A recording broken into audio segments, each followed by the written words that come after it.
Welcome to Colonie TV, the governmental educational channel for the town of Colonie.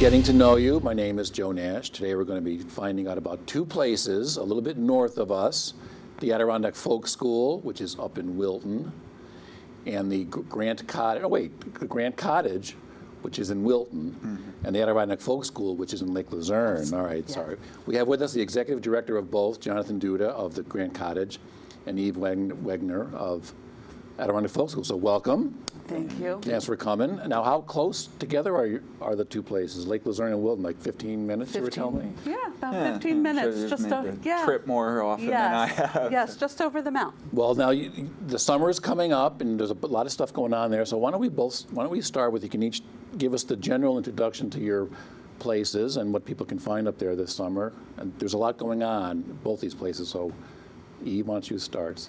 Well, the Adirondack Folk School is open year-round, and in 2014 we have over 275 classes happening in a variety of craft discipline.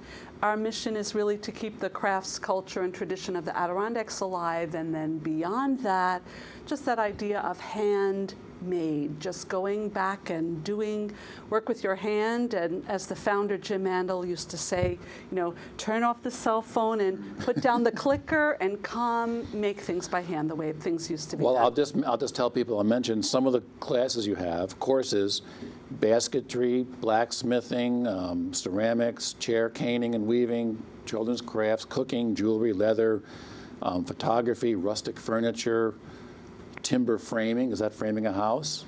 Framing a house, woodshed, Adirondack cabin. And we have canoe making and kayak making. And are all your teachers, are these people that have studied or are artisans in the traditional? They are artisans in their own right, and many of them teach not just for us, but for other places. When we started out, we're only 3.5 years old.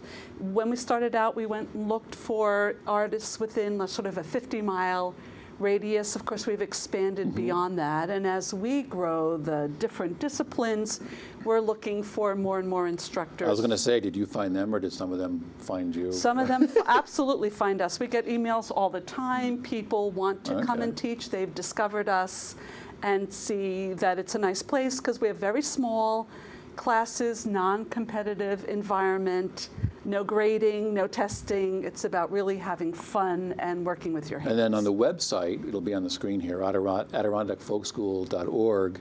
There's you can actually see these descriptions. It's a really good website.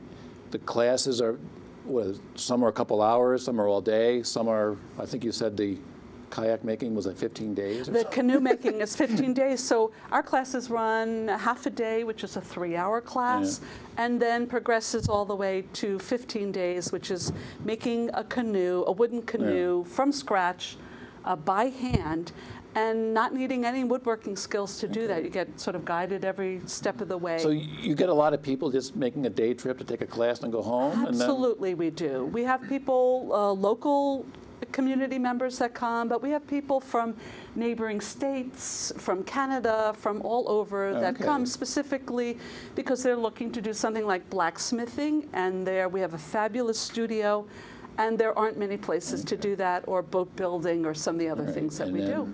I just found out today that blacksmithing isn't just horseshoes. It's not. It's not. And I also want to point out that summer months we have a free Saturday night program. So for about 7-8 weeks in the summer, you can come on a Saturday night. I saw you have a big fire and everything. We do have a fire ring in the back. And hopefully the Hudson River is not encroaching on it at this very moment as we speak. But we have also fundraising events and festivals and things for the public to come to, even if they don't want to take a class. Very good. Now, Jonathan, you were here last year. Welcome back. Yes, thank you. What is new at the Grant? Well, first, tell us the Grant Cottage, so people, in case they don't know what it is. And, Yeah, so if you didn't tune in last year, I really gave the whole spiel last year and really went into the history, but I'll give you the quick couple-minute version. And the Grant Cottage State Historic Site is it's located in Wilton and the town of Moreau. It's atop what's called Mount McGregor, and so it does share both townships there, and we're the site where Ulysses S. Grant was brought the last few weeks of his life to complete his memoirs, and he actually died in this house atop this mountain. And the real remarkable thing about it is that everything, it's almost like a time warp when you walk in there. Everything has stayed essentially since the day that he died. Everything from the bed that he died in. There's a clock up on the mantle that his son stopped at the moment of his death. And one of the most just jaw-dropping features is the original flower displays from his funeral. From his funeral service. He had a couple of services, and the one that was up there on the mountain, it's just amazing. You walk in, and yeah, these dried flower displays are still sitting there. And some things really haven't even been moved, have they? no, some things, I mean, of course, we like to say that like to, of course, imagine everything, but of course the curation and whatnot, we do have to. But everything is still in the same place. Still in the same place, the same furniture. Little renovations have been done. We did have a major wallpaper project done. I mean, the wallpaper has been redone a couple times in there, but the same carpets are still there that he walked along, and chairs that he sat in, and you just don't get to see that in many sites these days. Yeah, they usually have to replace things, so it's really something. And unlike the folk school that's open year-round, we're only open from Memorial Day through Columbus Day, so we're gearing up for our season right now, and big full season. Well, I saw on your website last year you had over 5,000 visitors. Yeah. You opened on May 24th this year. On your website, maybe you could just talk about some of these. You have all kinds of events this summer. They're on the website. Right. It'll be grantcottage.org. You have historical reenactors. You have some authors coming to talk. You have porch chats. You have music things. And we want to talk about, I noticed the porch chats seem to be the most prevalent. What are some of those? I read some. They look very interesting. Yeah, they started just a couple of years ago, and we call them porch chats because they do take place on the actual porch of the cottage. It's this big wraparound porch. 50, 60 people can fit at a time, all undercover, so it is weather, not too weather sensitive, should I say. That's great, and you're actually sitting there right on the porch that Grant sat. And there's one of the most famous pictures of him is what's known as the last known photo of Grant ever taken. It's him sitting on the porch with, I believe that one does have him with a scarf around his neck covering. He was died of throat cancer, and by the time he was up there, he actually apparently had a significant growth. But he did a lot of his writing on the porch, didn't he? That's where he completed, yeah. So when you see these pictures of him on the porch, you'll see him with either the New York Times in his hand or writing and doing the final edits is what his main role is. And his memoir is one of the most famous memoirs in American literature. Yes, very much so. So getting back to the porch chat, Sure. What are, yes. You invite a speaker and? Invite speakers, folks who portray various characters. One fellow is coming up to portray one of Grant's servants who was there, Harrison Terrell. And so this is the first time that that's ever been portrayed there. So and they're like in character? Exactly, yep. Okay. Some of the authors we have include one of our own tour guides, Bob Connor, who he's been making the circuit of different bookstores. He's been to the library. Yes. He's doing Grant and Granger is the name of his book. That is, I have my cheat sheet here, June 22nd. We also have the fellow who wrote a book on the hotel that used to be up there. When you're sitting there on the porch of the cottage, you turn around and look up, and back 129 years ago now, you would have been looking at this 300-person capacity, huge wooden structure with a veranda. It's just amazing. So this one author, Stuart Stiles, wrote a book on a historical fiction book, and he'll be doing a talk on that. We also have another author, who is from around New York State, Chuck D'Imperio, and he just released a book called The Unknown Museums of Upstate New York. And the Grant Cottage is one of the unknown museums, even down here in Albany. Okay. When I tell people where I work, there's a Grant Cottage. And so, yes, we're featured in that, and that's, I believe it's just has just been released or is just. Now, what's the name of that? The Unknown Museum? Unknown Museums of Upstate New York, yes. Well, Grant, he was a president. I would think his place would be more known. You would think his tomb is well known down in New York City, of course. It was shocking to me even when I first found out about the director position that I had never been up there before. So, But I mean, it had 5,000 visitors last year. Is that does it seem to be getting more each year? It's been getting, increasing every year, and I would say really due in large part to these events. We have this list that I have here is over 20 events that we have going on, and in addition to the porch chats, we're doing a play September 13th and 14th, which will feature 2 impersonators, Grant impersonator as well as Mark Twain. Oh, okay. Part of the story is Mark Twain had published the memoirs for Grant, and so he spent a little bit of time at the cottage with Grant, and so the play that we're holding is the first time hosting it there, and so that will feature the 2 of them. And about the making of the book or the publishing. Exactly. Yes. Okay. Yep, yeah. Right. So that should be good. It should be. It's excellent. And as you had mentioned too, different music performances. We always acknowledge his death, which is. I want to get it straight here, is July 23rd, and that's what we refer to as Grant Remembrance Day. Okay. And we usually do a ceremony type event with reenactors and funeral reenactment type of a. So that sounds mournful, but it's really something to see. Well, his funeral was pretty large. Huge. His main funeral down in New York City, apparently it was one of the largest gathering funeral procession of the time, and so. Well, there's plenty of information on the website. It's grantcottage.org, and like I say, there's music, porch chats, reenactors, and all that. So now, the Adirondack Folk School and you guys are 15 minutes apart.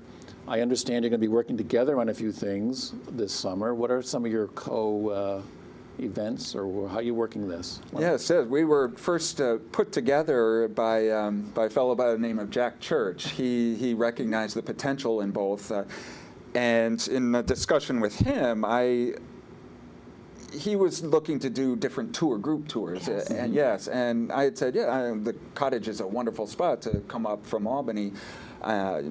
You can see it within an hour and a half or so. There's a great overlook that you can in a visitor center, but within an hour and a half, 2 hours, it's good. But if you're a group that was traveling for a couple hours to get up there, it would have been much more marketable, should I say, for a group tour to have another location to go. And Jack had identified the folk school and thought, and just as Eve was saying how your themes are to bring it back to 19th century type crafts and workmanships, and that's where we are. We're 1885 still, and it just seemed like a perfect match for a potential group tour to go to the folk school to do one of the activities there, and then come over to the right. Well, how long does the tour at the Grant usually last, or is there an official tour, or people can just? There's an official tour, yes. We're very, very particular about having a tour guide at all times because, as I said, everything there is authentic. You're not behind ropes either. In a lot of these homes, you go and you have the little rope and you peek in, and you're right smack. I mean, we've actually had some people sit on actual chairs that they shouldn't be because it is that authentic that you're right there, and so. That's.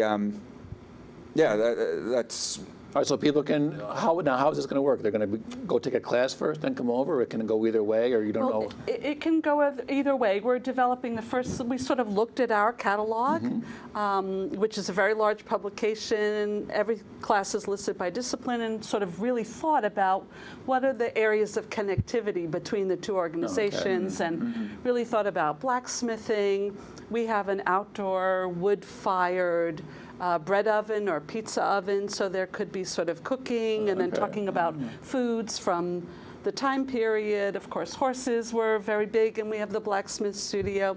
So there were just different, even fiber arts. There could be connectivity between the historical things that happened at the time and what we can do. So there may not be time to take a class unless a group really wanted to have a half-day class, but they could see a demonstration and participate Well, in something. at the folk school, can you just come and watch things? You can don't have to take come- a class? Can you come and- Absolutely. Oh, People okay. come up just for a tour all the time. Oh, okay. We also give tours, Oh, okay. which I didn't is know just that. to take them around and look in the different classrooms or the different buildings that we have and talk about the school, show things. We do have a gift shop, Okay. and it's open, and especially almost Monday through Sunday when it's really our busy season.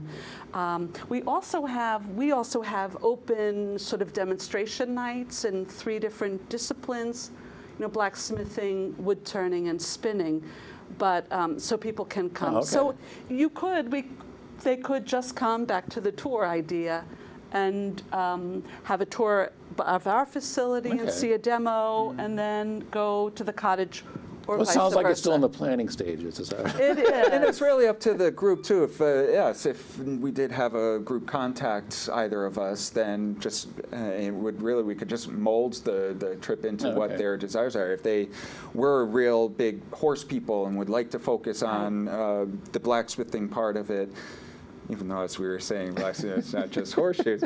But Grant was a tremendous horseman. That was one of his biggest accomplishments too. So he, it would just be a great theme for a group to participate in. Yeah, and we're very flexible. We do a lot of programming for schools and camps and even senior centers. I mean, we really Okay. do that and can develop programs for families and corporate programs. So we'd be flexible if someone approached us and wanted to do Okay. some. Well, both websites, I'll tell people, both websites, excellent websites, a lot of information there. So I guess I'm going to ask Eve, what are some of the most popular courses up there?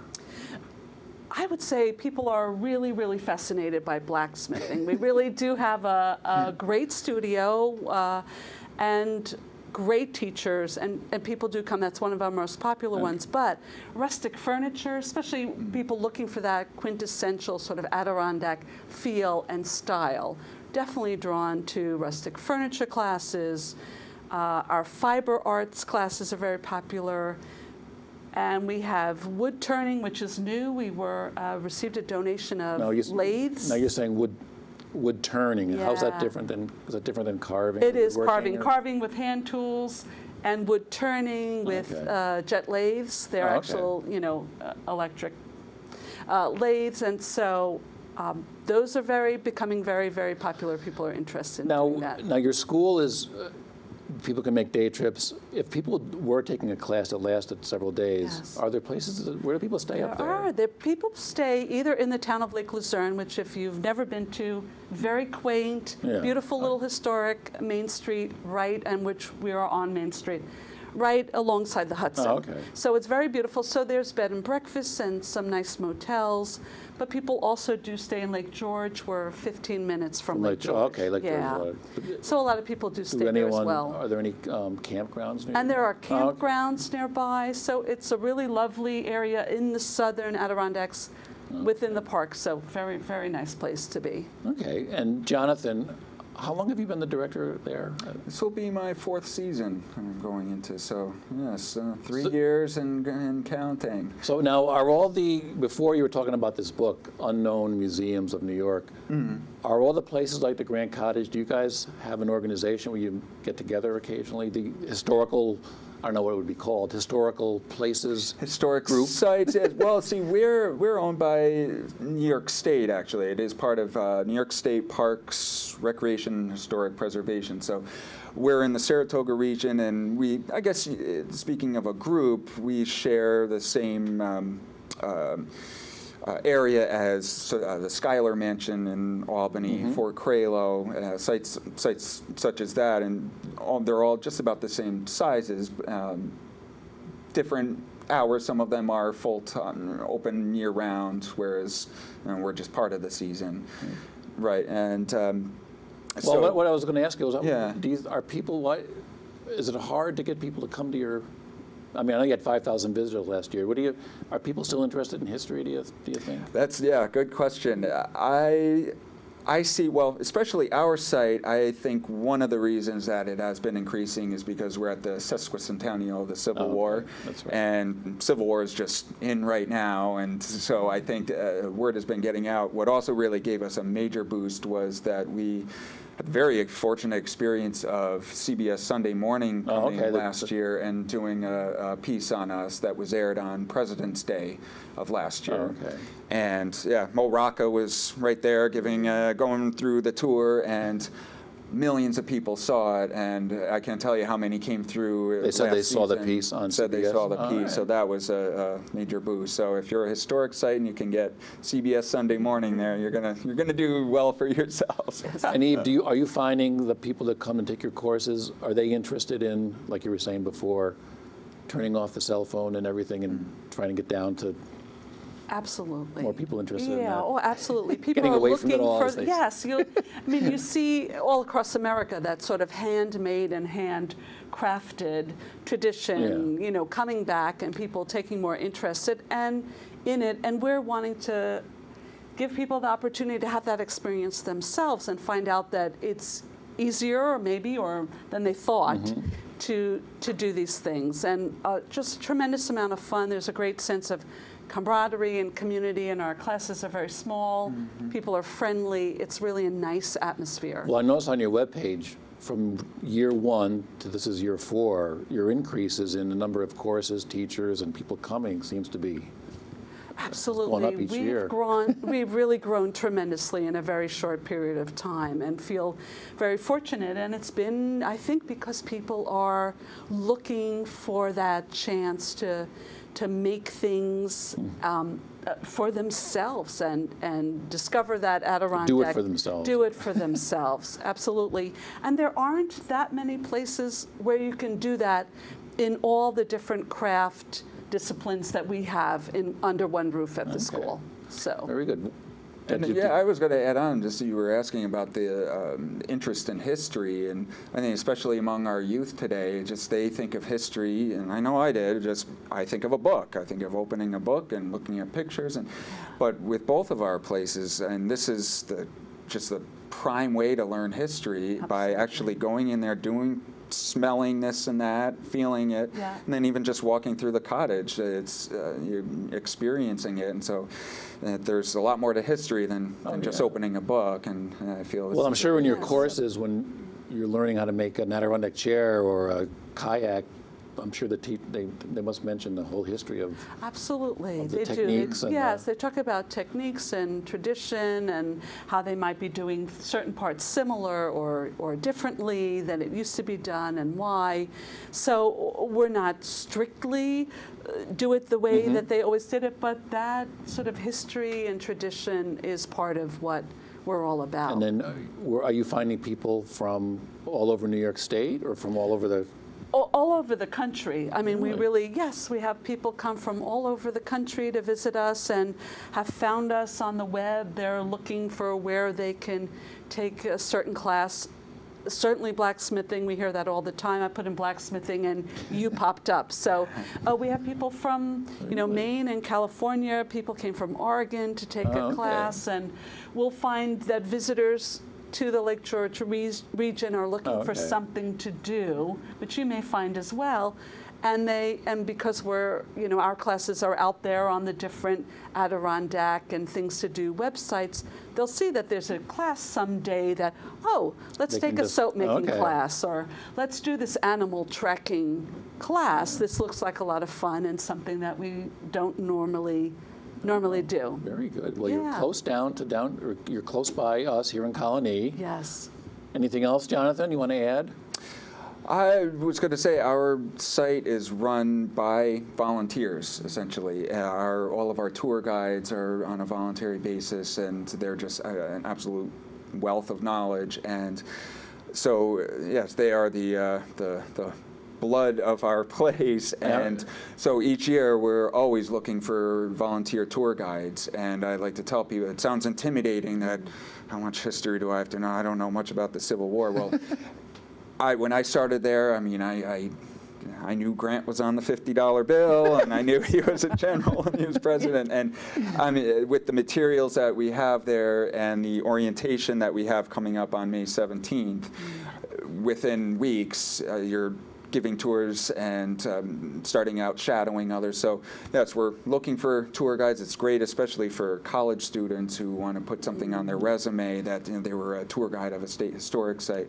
It's wonderful, and we focus primarily on Grant's last year of his life. So people. You don't have to know his whole. You don't have to know his whole life. You don't have to know, yes, about the Vicksburg and et cetera. So yeah, we train through. But people can contact you through the website? They can, yes. If you want to be a volunteer. I know that when Bob Connor spoke at the library, even though he was speaking about Granger, he knew a lot about Grant. So. Yes. And he was one. Is he still doing that? Is he still one of your tour guides? He is. Oh yes, yes. He's there practically on a weekly basis. Oh, okay. And so yeah, a great asset. All right, Eve. Anything you want to add?